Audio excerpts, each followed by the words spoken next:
Lord, alam kong bibigyan mo ako ng blessing sa araw na ito.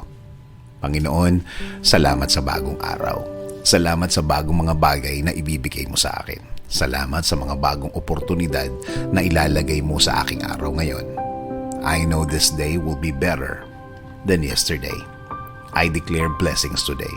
I declare provision. I declare healing today para sa akin at sa aking mahal sa buhay. Alam ko na kapag kayo ang kasama namin, Lord, things will be okay. Alam namin na magiging tama at tahimik ang lahat. Alam din namin na kasama namin ang proteksyon sa araw na ito. Proteksyon sa mga bagay na gagawa ng problema sa aming buhay. Sa mga taong walang alam gawin, kundi mang-istorbo ng kapwa nila at gumawa ng mga kwentong imbento nila. Panginoon, turuan niyo akong maging kalmado sa harap ng mga taong ito. Give me the blessing of self-control. Panatilihin yung tahimik at relax ng aking puso at isip sa harap ng mga problemang ginawa ng mga taong ito. Alam kong nakikita at naririnig nyo ang lahat ng trabaho ng mga taong ito. Alam kong binabantayan nyo ang lahat ng mga gawa nila. At alam kong igaganti nyo ako sa mga taong ito. At alam kong may timing nyo ang lahat. Sa ngayon, sa araw na ito, ako magko-concentrate. Sa araw na ito ako magfo-focus. Alam kong marireceive ko ngayon ang inyong kabutihan. Alam kong aalagaan nyo ako sa araw na ito.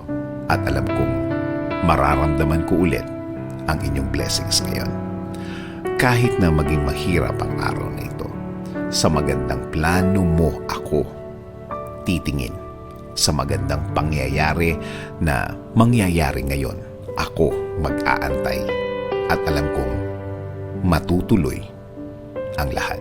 Alam ko, Lord, na kahit na ano ang sitwasyon, kahit na ano ang mangyayari, matutuloy ang plano mo sa akin. Kahit na sino pa ang humarang, kahit sino pa ang kumontra, wala silang magagawa, wala silang pagkontrang maipaplano.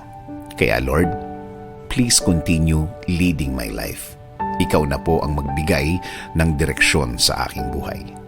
Patuloy kong i-offer ang lahat ng parts ng aking buhay. Itinataas ko ang lahat ng aking plano, Lord. Ikaw na ang bahala sa akin at sa aking pamilya. Panginoon, ipinagdadasal ko din ang aking bayan, Lord. Ikaw na din ang mag-alaga at magbigay ng guidance para sa aming bansa.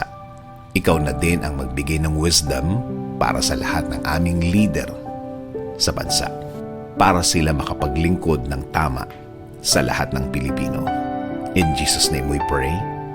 Amen. Sabi nga sa Proverbs 10:22, the blessing of the Lord makes rich, and He adds no sorrow with it.